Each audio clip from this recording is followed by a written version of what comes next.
I've not seen this, so we're watching this together as friends on the internet. Quick update about the Greer stuff, because I can't say too much because I don't want to cause issues. In January last year, Russell Greer just completely ignored the case. He blew through like 3 or 4 different deadlines to file things. And eventually, while we were trying to force the court to force Russell Greer to actually respond to his own case or to drop it, the court decided that they would grant one motion out of all the motions and send the case to Florida.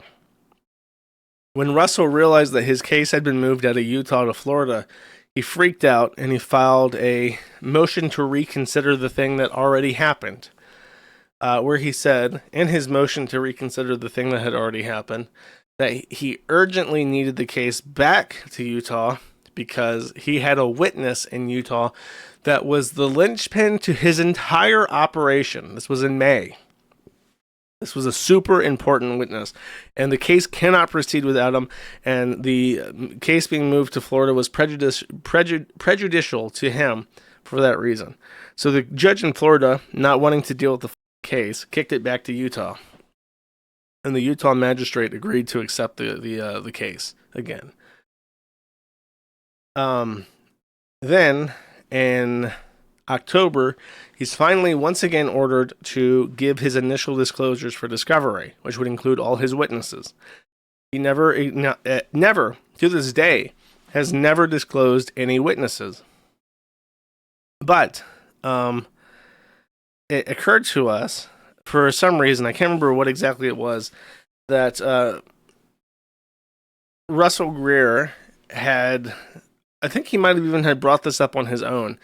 Russell had mentioned, without filing it as a thing, that he had this super important witness called Steve Taylor. Steve Taylor sounds kind of like a fake name because it's so common, but he was representing that this Steve Taylor guy was super important even in May. I think what it was that in his recent filings, recent as in January of this year, that he had a falling out with Steve Taylor. So it's kind of like, okay, well, when did you have a falling out with this guy? And Steve, I think, was even brought up in January. So this guy's very important. He's been mentioned many times. He's f***ing dead. So Russell had a falling out, according to him, with Steve Taylor before he died. And then he died in January. But as of May 2024, Russell was representing to the court under penalty of perjury that Steve Taylor was, in his words, eager to testify.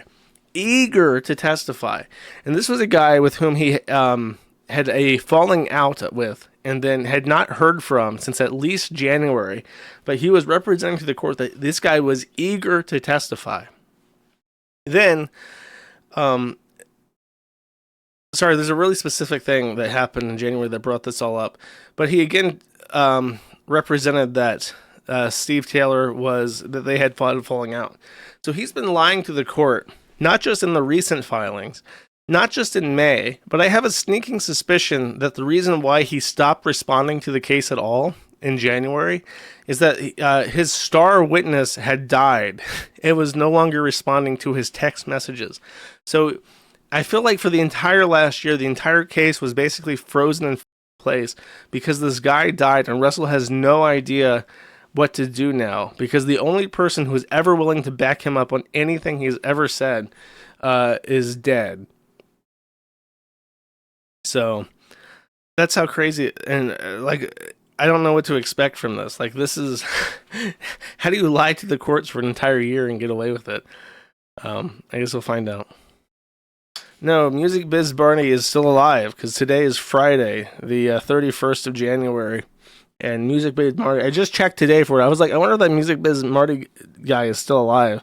So today, on January the 31st, 2025, I went to go see, and yep, sure enough, he's still alive, so there's nothing to talk about. This was a quote from a filing, by the way, that Russell Greer submitted to the court, where he says, I had a sex worker once randomly cut ties with me because she said, it's my job to ugly people in reference to me. So, with that, that's stupid.